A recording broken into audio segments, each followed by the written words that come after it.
Lake County, growing Lake County.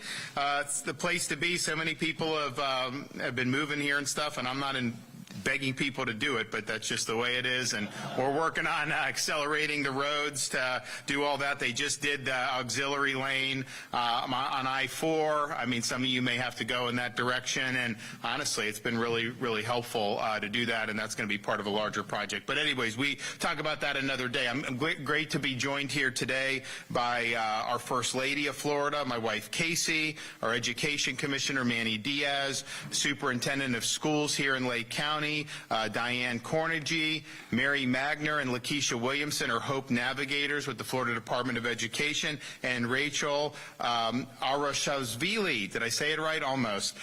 Executive Director of Kids Are First and a Hope Florida Fund, Foundation Fund recipient.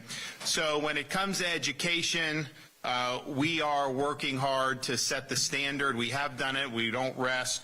We're ranked #1 in education by U.S. News and World Report the last 2 years, #1 in higher education the last 8 years, #1 in education freedom, #1 in parent empowerment and parental involvement in education. And if you look at where we are with education choice, for example, we have 500,000 students now that are on scholarships to go to the school of their choice. We have over 400,000 that are in charter schools, public schools, but they're not necessarily, controlled by the school districts. And then we've had record choice programs emerge in our school districts throughout the state of Florida. And so students likely have options within their school district, they likely have options for charter, and they likely have options for scholarship for private. And we also have a very strong homeschooling community in Florida. And so that is really giving families, regardless of income, an opportunity to get a good education for their kids. And of our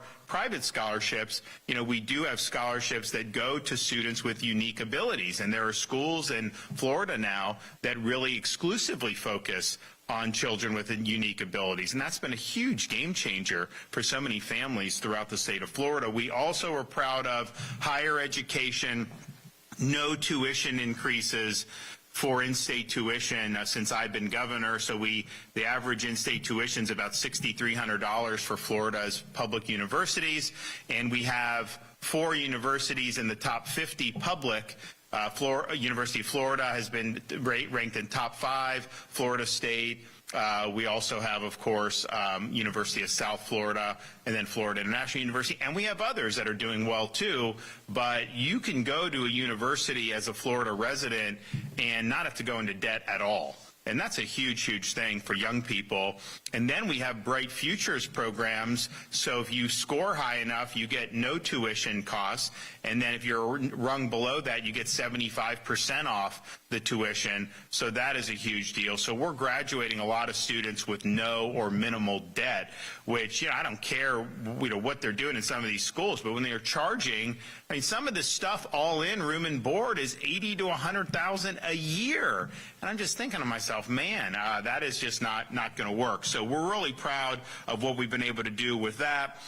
We've led the nation in supporting the rights of parents to make sure that they know what's going on in the schools.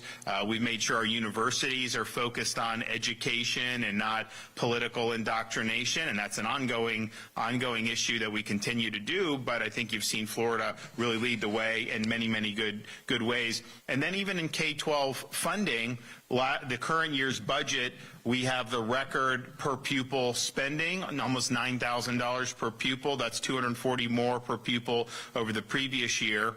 Last school year, our graduation rate rose to 89.7%. That's an increase of almost 2% over the previous year, and that was the highest that we had ever recorded in Florida history. When I became governor, Florida had been doing a lot of the testing, end-of-year testing, the FCAT, and the other iterations of that program. And while you have to evaluate, you can't just say, you go. You do need to evaluate. You need to know how students are doing. It was almost like you'd prepare for this test at the end of the year, and then if you didn't do well, you're at summer vacation, and so there was no time for remediation. So we replaced that high-stakes test, end-of-year testing model with progress monitoring. So you have progress that's monitored throughout the school year. So you may do a test, see some deficiencies, but then you have time to work with the parents and rectify that. And so that's been very positively received. The results have been good, and this has been going on now for really just a couple of years, but that was a very positive change. And then last year we had the last full school year 2024, 1,300 schools earned an A grade, and that's a 6-point increase over 2023. And I know we've got a lot of A schools here in Lake County, so we really appreciate what you're able to do with that. We've also done a lot on school safety and mental health. Well, I put in the budget $570 million for 24-25 fiscal year. I don't know if any people are following the machinations in Tallahassee. They do not have a budget agreed upon in the legislature yet, and we have Friday is the end of the legislative session. So I don't know where that's going to land or where that's going to stand, but I do think that what we've done on school safety, mental health has been very positive over the years in the state of Florida. Some of that grew out of the Parkland and the recommendations that were implemented, and I think it's made a really, really big difference. Another thing that we've done that's been really positive is focus on workforce education. Yes, going and preparing people to be college ready is good. That's a good path for a lot of students, but it's not the only path to go to a 4-year brick and ivy university. And if you look at the economy, particularly over the last 4 or 5 years, there's been demand for skilled trades and being able to do. And we have a lot of industries that have grown. We've added 100,000 manufacturing jobs in Florida since I've been governor. Our manufacturing businesses are up 30%. You have opportunities certainly in Central Florida. You go over to the Space Coast, you have a lot of people that are involved in aviation, aerospace, and can make a really, really good living having these needed skills. So we've worked really hard to do that. We had over 800,000 CTE students and 480,000 post-secondary CTE students in the most recent academic year. We've also pioneered the idea of rapid credentialing, and we got almost 80,000 rapid credentials in 2024. Those are disproportionately, if not exclusively, skills-based credentials, and we've invested over $10 billion in workforce education programs since I've become governor. Teacher pay. We approved a $200 million increase for teacher salaries in the most recent budget. Total amount for exclusively teacher pay was $1.25 billion. When I became governor, people would talk about teacher pay, and you can increase education funding. Florida sends a lot of money to the school districts, but then it's determined on the district how to do it. So you can say, hey, the teachers need more money, let's increase spending. And then it goes down. They don't have to spend it on teacher salaries, right? I mean, that's a determination of the school board, working with the school district. You have the interest groups that get involved. And so we said, if you want to do teacher pay, then you have to say, here's money, and it can only be used for teacher pay. So we created a categorical in the budget that could only be used for teacher salaries. I think it started at $500 million the first time. It got up to $1.25 billion this most recent year. In my budget, and I think in the Florida Senate's budget, we have $1.5 billion in for this upcoming fiscal year, and I think that'll be very good. So the districts can kind of determine how they want to do it. Initially we needed to get that average minimum salary up, but I think everyone's met that threshold. So they can apportion that in different ways, but they got to give it to the teachers, and that's allowed us to increase the average minimum salary. I think it was like $39,000 4 or 5 years ago, and now that's up closer to $50,000, which is helpful. I mean, it's not nearly enough, obviously, for how much costs have gone up for people in a high inflation economy, and hopefully we'll see that ebb as the months go on. But that's been a real big issue over the last 3 or 4 years for a lot of people. But we've put record amounts of money. We've never done this much resources for teacher pay in the entire history of Florida than we have in these most recent years. And I know we've had a lot of great support from people in the legislature to be able to do that. One of the things that we stressed was civics education. I think people realize, there has not been a good job in the recent generation and teaching young people about what it means to be an American, about our Declaration of Independence, our Constitution. We have our 250th anniversary coming up next year, next July 4th, 2026. And so, but this is really important because you're graduating folks from high school, let's say. They're going to go in a whole different directions for different things that they'll pursue, but they're all going to be called upon to exercise the duty of being an American citizen. And you should have a foundation about what that means. So we really put an emphasis on civics education. And it's one thing to say, you must learn this, you must learn that. But you also have to have teachers that are well-versed in this and that are passionate about it. And it just occurred to me, having looked at higher ed reform, you go to a lot of these universities, some of them don't offer really anything that's straightforward about the founding of America. And that's one of the most critical periods to study in all of human history. And so you could be somebody that's gung-ho about civics, and you just may never have been exposed to a lot of the foundational elements that ended up leading to the creation of America and have been reflected in our founding documents. So we created a program called the Civic Seal of Excellence, which and you get a bonus for going through. You go through this course, I think it's 50 hours, you can do it online, and you get a $3,000 bonus if you go through. And you don't even have to just be a civics teacher, an English teacher, because really this undergirds everything. And so we've been able to award more than $50 million in bonuses to teachers that have gone through this Civic Seal of Excellence program. And we were getting people from like professors from like Hillsdale College, Heritage Fund, I mean, people that really revere the foundations of America and really have learned about it. And the response has been, I think it's like a 90-some% approval for having gone through the course. They think it's very, very valuable. And so I think that's very telling that it's been that. So we're proud of doing that, and we're going to continue to do that. Now, we're always looking for ways to increase the experience in our schools and make sure that students have what they need to be successful. So one of the things that we've done is utilize Hope Florida, because it initially started with Child Welfare Department of Children and Families, but obviously there's a very strong nexus with education. And so using Hope Florida as a way to be able to connect students and families with additional resources depending on their needs that are exterior to government. And that's the whole thing with Hope Florida. I say it's like one of the policies of our administration. Some have said it's a program. It's not really a program as much as it's a philosophy about how do you use existing resources in state government to lift people up and put people in touch with resources that can lead them to a path to self-sufficiency. So the standard model, if you're in a government agency, if someone in need comes in and you look to see, okay, what programs or checks can I get to them that the government is doing? And that's kind of your silo, and that's what you really focus on. And that's hasn't really been proven to be very successful over many, many decades of doing that model, but it is what it is. But we also recognize in Florida, we have a wealth of resources in our communities that are exterior to government, particularly with the faith-based community. And so when the First Lady conceived of Hope Florida years ago, the insight was, there's a lot of people in need.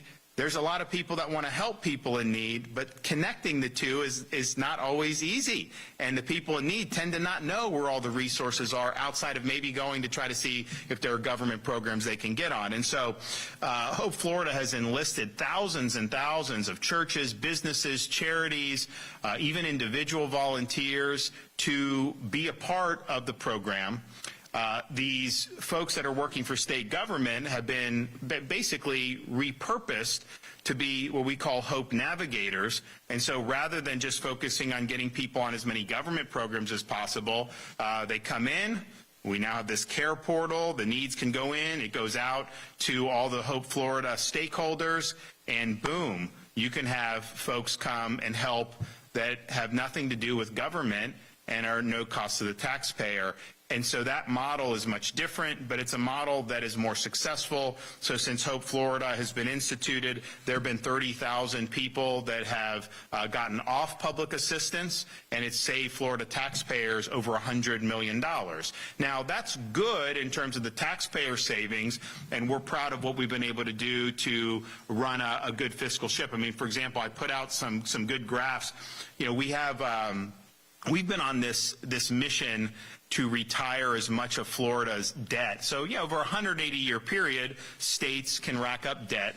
And so Florida had X amount of debt, and not like it was terribly high, but we wanted to do. So we've retired 41% of our state's historical debt just since I became governor in 2019. And what we've done is we've created a program to do it more aggressively, so we're retiring it early. That then saves us, I mean, we've saved over $1 billion in interest costs by retiring the debt early. So not only are you retiring the debt, you lower the total debt burden, but you're saving, each tranche we do is usually saving $100 to $300 million in accumulated interest costs. We also have a very uncertain bond market. There's a lot of issues out there in the economy, and so this has been really, really successful. So we now in Florida have the lowest per capita debt of any state that has state debt in the entire country. If you look at the percentage, the amount, so debt per capita, how much, if you just divvied up Florida's debt and we just wanted to retire it in one fell swoop, what would each Florida resident have to pay for that? Your share is less than $500 per citizen. Now, is that good? Is that not? Well, the federal national debt, if we did that per U.S. citizen, you would owe over $105,000 per U.S. citizen to be able to retire our federal debt. And then the amount that is owed per person in Florida has been declining significantly. Obviously, it's been rising in the United States. Our total number of state employees per capita is the lowest of anywhere in the United States. We've also cut taxes. We've done all that. So I'm very much about the fiscal. And this is a program or a philosophy that has helped save taxpayers a lot of money. But that, to me, is secondary to actually lifting people up and actually giving them hope, getting them connected with people who really care about them, take an interest in them, and want to see them succeed in different avenues of life. And that has been the way to do it, and that's really what's been inspiring about the program. And so I'm proud of the cost savings. I'm proud of that. But the individual stories, when you hear people that have benefited from the program, when you listen to our navigators who can talk about what they've been able to do to get people on a better path by leveraging these resources that are exterior to government, that is worth its weight in gold. That is really what this is all about. So we have done higher education, Hope Florida expansion, where you have Hope Florida liaisons at our state colleges. Because if you think about it, you may have a single mom struggling to put food on the table, but also going to a state college to try to get some more skills so that she could do a better job supporting her kids. And it's not easy, and you can fall on tough times. Well, you will have somebody right there at the state college who will be able to link with Hope and the resources that are available and potentially make a very meaningful difference in the lives of students like that. We've also done the Hope Florida with employers and Career Source. Sometimes people need some guidance on where to go. And look, Hope Florida, it can't guarantee you're going to get a job and all that. I mean, we have a private sector in that. But linking people with the resources that can get them in a position to be able to succeed is something that's really, really important. So since June 23, more than 1,700 individuals that were referred to Career Source through Hope Florida obtained a job or received help that allowed them to increase their earnings. And so that's something that, if not for these connections, a lot of that may not have ever happened. So we've been able to highlight the success of individuals who have been able to advance themselves, and we're really, really happy to see that people have succeeded. Now, with the Department of Education, Commissioner Diaz has really led the effort to be able to utilize the Hope model within our education department. And so since October of last year, the Florida Department of Education has been working to help families, particularly very young children aged 3 to 5 who think that their child may have a learning disability. Early interventions can make a really, really big difference. And so since October, the Hope Navigators at the Florida Department of Education have worked with more than 450 families across 46 different counties, and what they've done is they've connected those families with different resources. So 230 families were connected with student screenings and evaluation so that they could determine eligibility for community-based services available through partners like Center for Autism and Related Disabilities.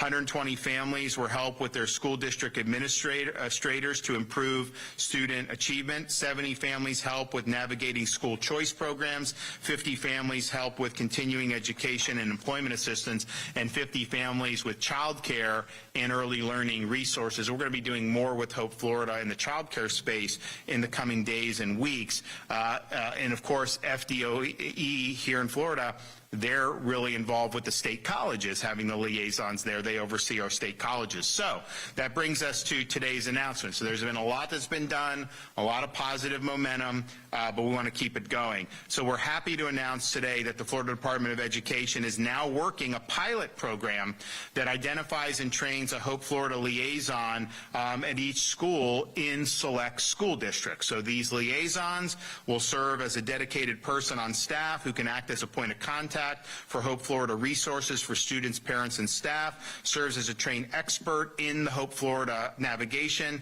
receives Hope Florida materials to distribute in the office, to help students or families get connected with Hope Navigator when needed, and to train others on both the philosophy and functions of Hope Florida. Additionally, the liaison will be able to connect local community providers, charities, and faith-based organizations that are active within their school community with the Hope line if they can help support those who reach out to Hope Florida. Now, Orange County was the first school district to identify and train a liaison, and Lake County, which is why we're here today, is now the second district that is going to identify and train a liaison in every school. So thank you, Lake County, for stepping up and helping to spearhead this great expansion. So what will the pilot program do? Well, the navigators who are trained will be able to help parents and kids who have developmental disabilities find the support they need to ensure they have access to special education services.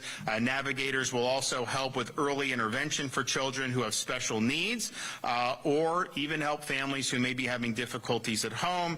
And then the navigators can also help both students and parents by connecting them with resources for things like employment assistance for the parents or educational resources for the children. So how has this worked? Well, in one instance, a mother from Osceola County contacted Hope Florida seeking educational resources for her 5-year-old son with autism spectrum disorder. Her Hope Navigator identified the need for autism support services during their initial assessment and referred her to the Florida Diagnostic and Learning Resource System's Child Find Specialists to begin the evaluation process. The Mother's Hope Navigator also facilitated a handoff to the Centers for Autism and Related Disabilities. And then continuing with that, the Navigator followed up to learn that the son was enrolled in a local school and receiving autism services, and she is pleased with the Hope Florida Navigator's help. So greater self-sufficiency for families is not only good in of itself, it will also improve education for the children. So I want to thank Diane from here in Lake County for supporting this important mission. I know Lake County will continue to do a great job as they have for many, many years. And so this is an exciting announcement. We're going to hear from some more folks. So we'll begin with Florida's First Lady, then we'll hear from our Commissioner of Education. Well, thank you, Governor. I appreciate it. You know, the last time I had a privilege to talk about Hope Florida, I ended up going like 15 minutes, so I'm not going to do that to you guys, but I'm very passionate about it, and I'm just so appreciative of having the opportunity to be here and obviously to continue all of the good work that we're doing with Hope Florida. The Governor laid it out so well, but in its simplest of terms, Hope Florida is just for somebody who is seeking help finding help. You can have the best resources, you can have the best programs, but if you don't know that they're there, then what good are they? As the governor mentioned a second ago, and why this partnership with the Department of Education is so important, you know, I've talked to a lot of moms of children who have unique abilities, and when they find out that their child has a unique ability, they don't know where to turn. They don't know what to do. They don't know who to call.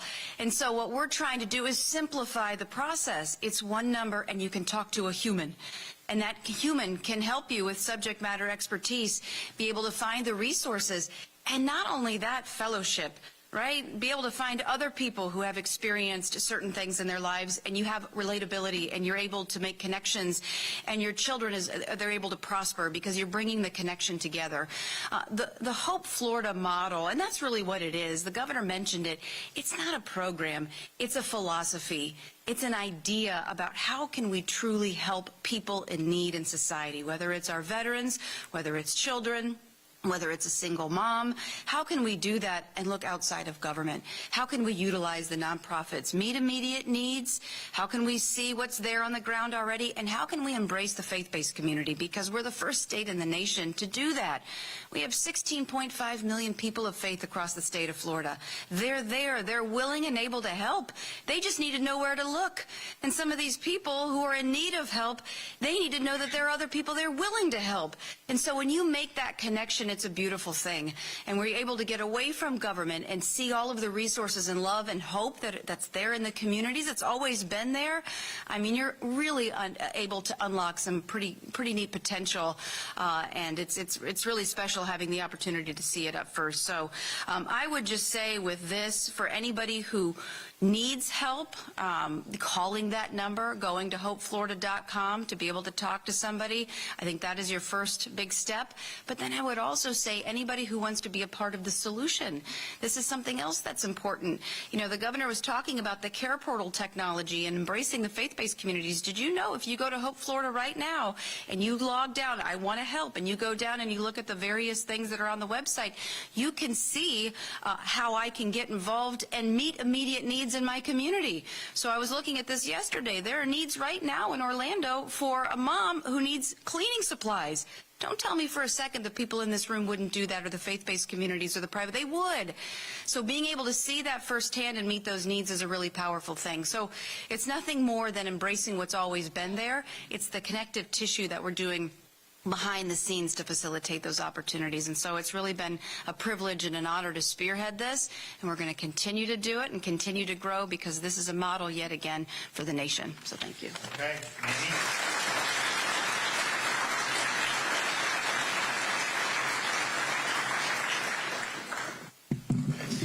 Thank you, Governor and First Lady, for having me here, and thank you for your leadership on Hope Florida.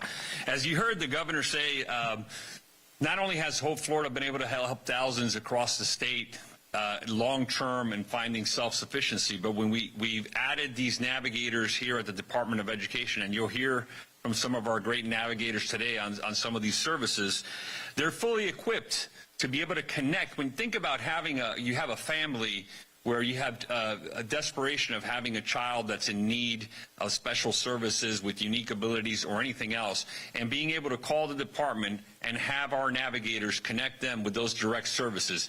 And that can include anything from an evaluation to having them be educated on the scholarship opportunities or the charter schools or district programs that are available in your area. A lot of folks don't have the time to be really cognizant of what these things are, and having that navigator there walking them through ends up in a good outcome. But on top of that, once we have that connection through the navigators at the department, we can talk to the adults, we can talk to the parents about, have you thought about going back to a state college and getting a credential or getting a degree? What is the situation we can help you with? And I am ecstatic to have our 28 state colleges involved now. Thanks to the leadership of the First Lady, we had a meeting. All of our presidents jumped on board. And it's not only being able to connect now these parents that come in through the department to that possibility, but think of all the students we have across our state that are going through a state college and maybe facing a situation in their life as they're trying to get this credential or degree. Now we can connect through our navigators, through that liaison at that state college to Hope Florida, and help them find solutions and help provide those resources for our college presidents, for the staff who are trying to help their students, whether they be adults that are career changers coming back to school, or just students that are trying to get ahead in life and have come through there. So it's really incredible making all of these connections and being able to connect it to anywhere from 3 to 5 all the way to people who are going through college. I'm very excited, and thank you, Superintendent, for Lake County joining us in this venture, in this pilot program. I'm thankful to Orange County as well. This is going to be great. Everybody knows that our schools are the centers of our community. And oftentimes it is our principals, it is our teachers, it is our guidance counselors that find out about an issue that a family is having through the student and through the parent. What better way to get them help than to immediately connect them to this network? I look forward to this growing across all 67 districts, through this pilot, and I look forward to being able, through Hope Florida, changing the lives of not only the children but the families. And again, Governor, I want to thank you for your leadership on this. First Lady, incredible leadership. Thank you for doing this, and we will continue to go forward and make sure that we can change the lives of Floridians going forward. Thank you.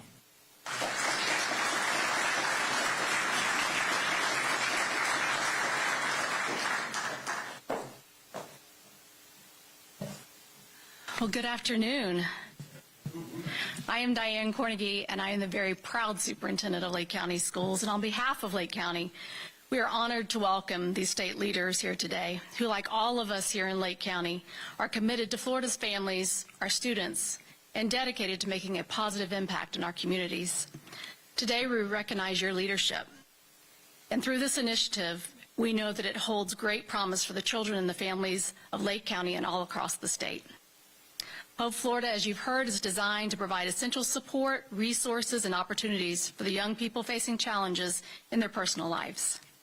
Developed and led by you, First Lady, thank you. Hope Florida seeks to empower children by helping them access vital educational resources, mentorship opportunities, and mental health services, recognizing that every child in Florida deserves a chance to thrive. Along with our state leaders, Lake County is committed to ensuring that our children receive the support they need to overcome obstacles and realize their full potential. Student success isn't only driven by the classroom, but also by ensuring that students have the resources they need at home. And for this reason, Lake is so honored and happy to have a Hope Florida liaison in every school, a person equipped with the resources they need to ensure that every family, every child has a path to success. Thank you, Governor DeSantis. Thank you, First Lady. And thank you, Commissioner Diaz, as we continue to work together to foster hope and opportunity for the future generations of Lake County. Thank you.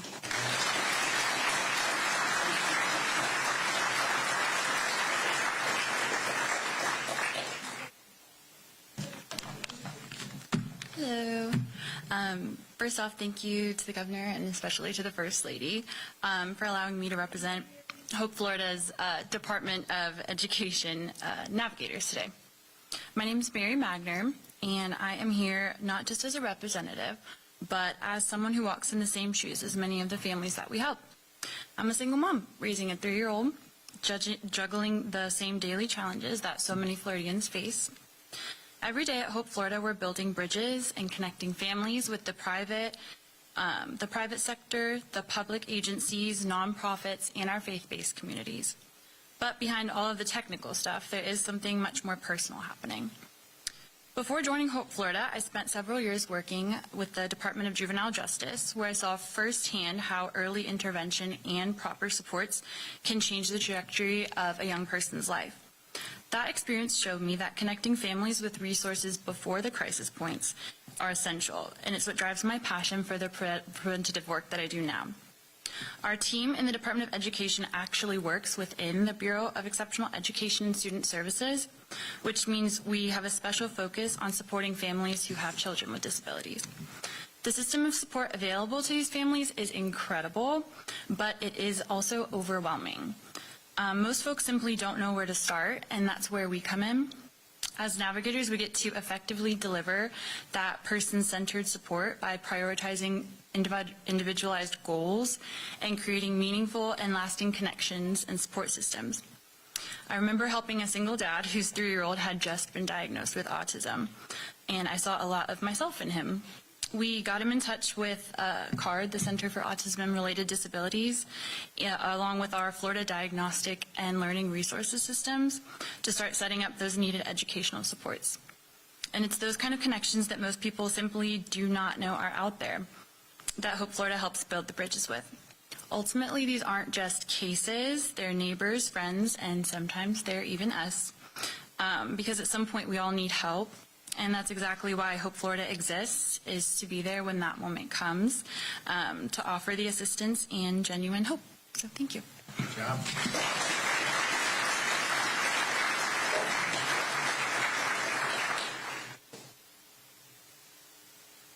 Hello, everybody. I am excited to be here. My name is Lakeisha Williamson. Thank you so much, Governor and First Lady, for inviting me out to speak. I am a Hope Navigator with the Florida Department of Education. I've worked with children and families. I started out there going just to be an admin or to be an assistant. I ended up being an assistant to Miss Murray, who was the director over with Hope Florida. I had never heard of Hope Florida. So having the opportunity to kind of follow her around and go to the meetings she was going to, she was speaking and the staff was speaking from the heart. We would hear testimonies and I was like, I want to be a part of this venture. It was beautiful to actually have an opportunity to see the families who were actually in need, and a Hope Navigator went to their rescue. They was linking up with a lot of people in the community, which I didn't know were out there that could actually assist. So when the opportunity came over at the Department of Education to be a Hope Navigator, of course I jumped in. I applied for the position, I got it. I was super excited.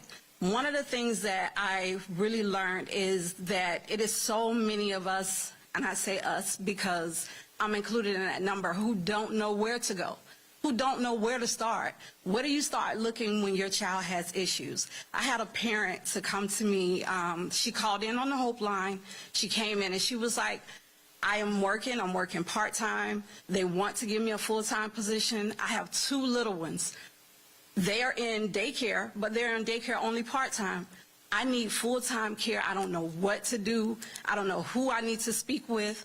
I told her, I got you. No problem. We got this. So I linked her up with one of our at ELC, which is the Education for Coalition. So it's for the younger kids. So we were able to get her in and get her with her. They talked to a couple of daycares. She picked off of a list. Now, she didn't have transportation. So that's another problem. And it was fine. They were able to work together. They found a daycare that actually was able to pick the kids up. This daycare came out to her house and gave her the application. She filled out the application right there. They got the kids into school. I called her actually this week to make sure that everything was going smoothly. When I called her, I couldn't even get out my name. She knew who I was immediately. So she was like, oh my God, the kids are in school. They're loving it. The bus is coming to pick them up. They're so excited to go. And I said, okay, that's great. What about you? Did you end up doing anything different? She was able to get a full-time position where she was working at. They gave it to her because they wanted to give it to her, but she didn't have the child care. So once she was able to get all of those pieces lined up, she was able to get a full-time position. The kids are in school full-time at a daycare. It was amazing to see it unfold. We don't stop there. So we continue to reach out to those parents to make sure that it's going to continue. Make sure that if there's anything that pops up, you have my direct line number. Call me. You have my email. Give me a call. We're going to walk you through this process because it's a journey, and we all need help. And that's what we're here for as Hope Navigators. Thank you. Good job.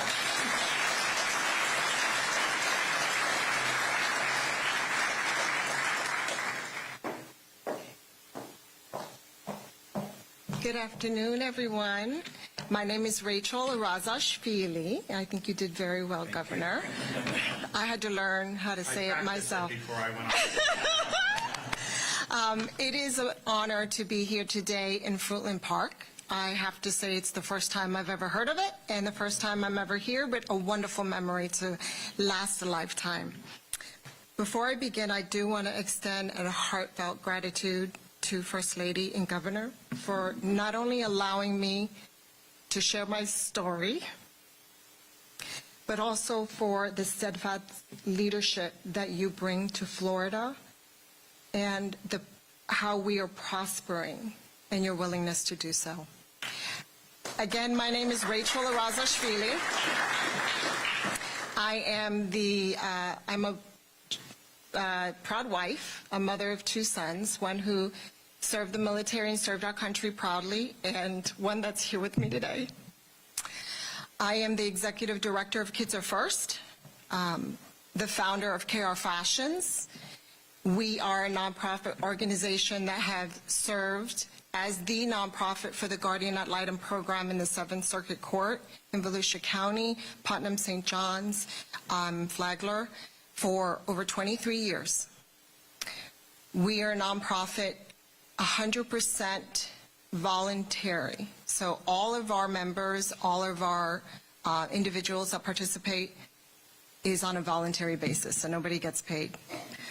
What we do is we provide basic essentials for the children in foster care systems: clothing, shoes, school supplies, birthday gifts, Christmas presents, graduation cap and gown, prom dresses. Whatever your child has and needs, you name it, is what we provided. And the reason why this nonprofit came into fruition is because there wasn't enough funding in the system to provide. And so our community came together to provide it.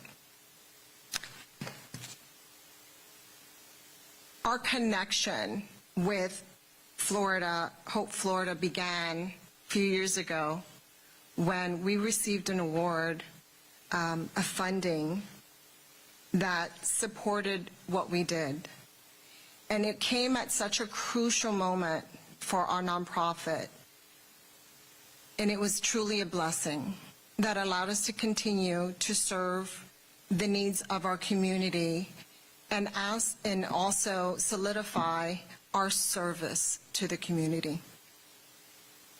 It was a surprise that we got because they gave us a call and said, First Lady would like to meet you and award you, and we went anticipating nothing but just the honor of meeting you, and then we got an award, money. We love that. And so as of today, we are partners of Hope Florida, and we continue to receive the calls and the needs in our community, and our community is willing to help. And so when we get the phone calls, if it's something that we do not have, we put the word out and we provide it. It could be a stroller, a bed, a high chair for a child that just came into the system and a grandmother taking in the child. And so it is a blessing to be able to have that. But my story doesn't just end there. Not just a leader, but it's a deeply personal one. Because I'm a mother of a brilliant 16-year-old son living with autism, and he's here with me today. He's a gifted pianist, mathematician, a servant in our community and our church, and he continues to thrive in ways that I could have never imagined. Still, the early years were incredibly hard because I didn't have anywhere to go. I was a working leader in my community and in my church. When I got the news that he was diagnosed over 13 years ago, I didn't have any direction on who to call. I didn't have anybody standing next to me, guiding me, and showing me where to go. And so this is the reason why today's announcement is so important. Because the process of finding the right services or advocating for his needs while I'm working and being a parent and serving the needs of the children in the community and the foster care system was overwhelming and most of the time felt lonely. Had I been connected with Hope Navigator back then, having someone like these two ladies to guide me and support me, talk me through it, give me hope, connect me with others, or just give me that call the next day to say, how did that go? Follow you through it, would have made a difference in the stress, the anxiety, the sleepless nights, my time that could have been directed in other areas. And so I thank you, ladies, navigators, that do what you do with your passion and your commitment, because you are changing lives that are immeasurable. I also want to mention that embedding Hope Navigators within the school system will ensure that these families, like mine, won't have to face these early uncertain years. And it means that someone will be there for them. And so that in itself is a blessing. And thank you, First Lady Cassidy DeSantis. Did I say that right? Cassidy, Casey? Casey, my Latin actually goes backwards, so I apologize. But thank you, First Lady, for heading up this initiative, because I believe it's going to be a blessing to so many. And thank you for having me. Good job.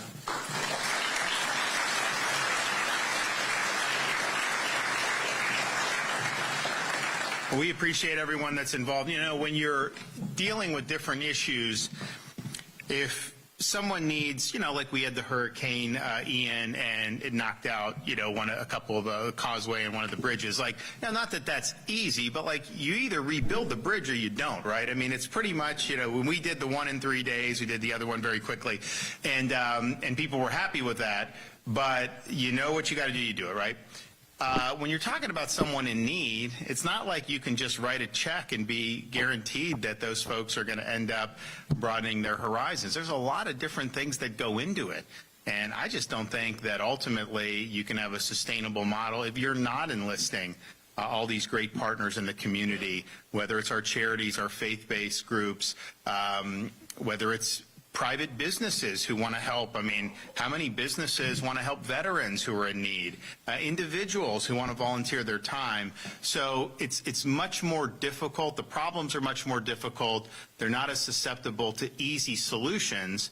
And so that's where you have to start thinking bigger than just the silo of one or more government bureaucracies. And that's exactly what Hope Florida's done. And the people that have been a part of it have made a real difference. And the best is yet to come, guys. So thank you all. Appreciate it. All right, I'll take any questions if we got any back there. Yes, ma'am? Thank you. Governor DeSantis, Laverne McGee, News 6, good to see you here in Central Florida. I had the opportunity to speak with you last week when you were in South Florida. Hope Florida was under fire. And now the inquiry has been dropped. Do you think that that was some sort of political attack against people who were... Of course it was. It was all political. Of course it was. People smear what they fear. And if Hope Florida represents a threat to their worldview, they're going to go at it. If the First Lady represents a threat, potentially, to what they're doing. So it was all manufactured in terms of the political. But the reality is when you're doing this stuff, why are you doing it? Are you doing it because you have some type of personal or political agenda? Are you doing it because you actually want to see people succeed? You actually want to lift people up. And I can tell you this is a program designed to lift people up, a philosophy designed to do that, and the results have been very, very positive. I don't think there's anybody out there that thinks it's a bad thing to get 30,000 people off welfare programs and save taxpayers $108 million. I mean, there's no one out there that's going to say that's a bad thing, especially when you see partners who have made such a big difference, and they're in all corners of the state. I mean, you know, you can be in Northwest Florida, you can be in Central Florida. We've got churches, we've got charities, we've got people that really, really care. And, you know, you heard from some of our navigators. I mean, it's inspiring to be able to make a difference in people's lives in a more profound way. So, yes, it was political. Obviously, we're now in a different posture in terms of this legislative session, but the mission continues, and we're not going to let, you know, any of these guys get in our way. Yes.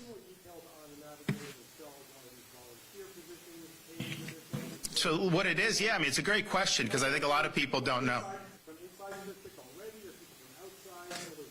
Right. Well, so just generally speaking, writ large, Hope navigators are almost all people that are already working for the state. And then they are trained and repurposed to be able to serve as navigators. And so it's really an expansion of their responsibilities and their duties, but at no cost, additional cost to the taxpayer. I would imagine that's what the school districts will do as well. Take folks who are already here, train them to be navigators, and then they will serve that function, would be my guess. The program or the philosophy and what we've done with Hope hasn't sought to get a lot of money or any money to do. It has been repurposing what you have. Now, I also think the reality is if you were to hire more navigators and do that, you probably would save a lot of money in the long run because you'd have people that would be more connected. You get more people the help they need. There'd be less reliance on government programs at that point. And so it would end up being a net savings for the taxpayer. But the beauty of this was something that, we knew we had people that were working for the state. We understood that, and it was not their fault. They were told to basically be siloed, that if you liberated them from the silos, trained them to be connected with all these groups, you would be able to make a big difference. And I think that's another part of the success story, that it hasn't required, massive amounts, if any, amount of tax dollars to be able to do. So it's really reducing government when you think about it in terms of both the scope of government, but also the expenditures of government. So that's a good thing. All right. Yeah, one more.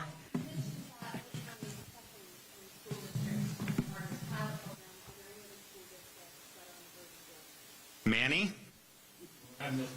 They're working with them now, yeah. So I anticipate you will definitely see more that are going to want to do it.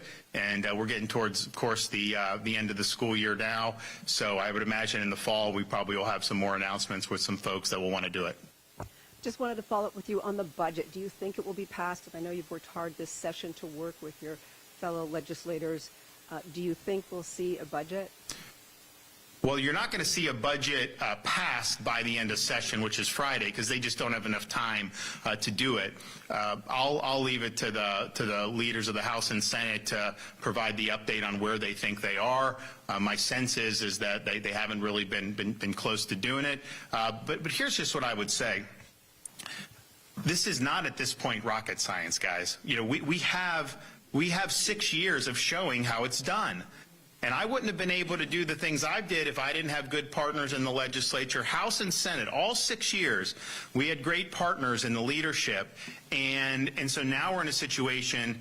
Do you want to continue paying down debt at an accelerated rate to save taxpayer dollars? Yeah, I want to continue to do that. Do you want to continue to support teacher pay increases? Yeah, I want to continue to do it. Do you want to continue to cut taxes? Not for Canadian tourists, but for Floridians and things like property taxes. Yeah, I want to keep doing that. Do you want to continue our support for no tuition increases at higher education? Yeah, I don't want Florida residents paying more tuition. Do you want to keep supporting law enforcement and our highway patrol, or do you want to defund positions and body armor like the House budget had? So do you want to continue supporting natural resources, Everglades restoration, springs, water quality that have been hugely successful in Florida? So we have had broad agreement that this is kind of the way to go. And, for whatever reason, I think you're seeing that the House of Representatives, their position in the leadership, because I think the Senate is pretty much wants to continue and build off what we've done. It doesn't mean you have to agree with everything they've done. I don't necessarily agree with everything Senate's done, but I think their position is Florida's been successful. Let's solidify the success and let's build off it. And that's my basic position. I think the House's position has been, well, the governor has gotten everything he wants, so whatever he's for, we're against. And that's why they've been running themselves ragged with this really dysfunctional and unsuccessful House of Representatives this legislative session. Regardless of what happens the next couple days, this will go down as the least productive Florida House of Representatives in decades. And maybe you've probably never had one since Republicans got the majority in the mid-90s. I don't know that you've had one. And those are choices that were made to not focus on your issues, but to focus on the personal agendas of the leadership. And that's not what this business is about. When you get up there, you've been given trust by the people that have elected you, and you have a responsibility to convert on what you told them you would do. You have a responsibility to make sure that you're doing things that are needed to be done. For example, we have this condo issue. That legislation caused these crushing assessments. We know people need relief from that. We've got to do it. The Senate's got, I think, a great product that can do it. So you got to do that. We know that people want property tax relief. They're not asking to cut taxes on non-residents or Canadians or people visiting. We're so lucky in Florida that we can get a lot of our taxes paid by people that aren't residents of our state. How many people, have an opportunity to do that? I mean, do you think that they can do that with converting on foreign visitors and part-time snowbirds in some of these other? No, they have no chance. They have to have more of their citizens. I don't want to relieve that from the Canadians. I want them to continue to contribute to that, and then I want to cut your taxes. So we know what needs to be done. We know the successful formula. I mean, there's a reason why Florida has tops in economic growth amongst all large states, #1 in net migration, and I've said many times, I'm not asking people to flood down here because we've got a lot of people, right? There's challenges with transportation and roads and all this stuff. Schools you got to do. But the reality is it's a free country, and people are going to gravitate towards states that have successful policies and a good quality of life. And people know now in Florida, you know what? If we move to Florida, they're not going to be releasing criminals on the street willy-nilly like they do in California. They're going to hold them accountable. If we're in Florida and we have a 2-year-old second grade daughter in second grade and you send her to school, she's not going to be taught that she actually is really a boy and that she should change her gender. That's not going to happen in Florida. That we are going to...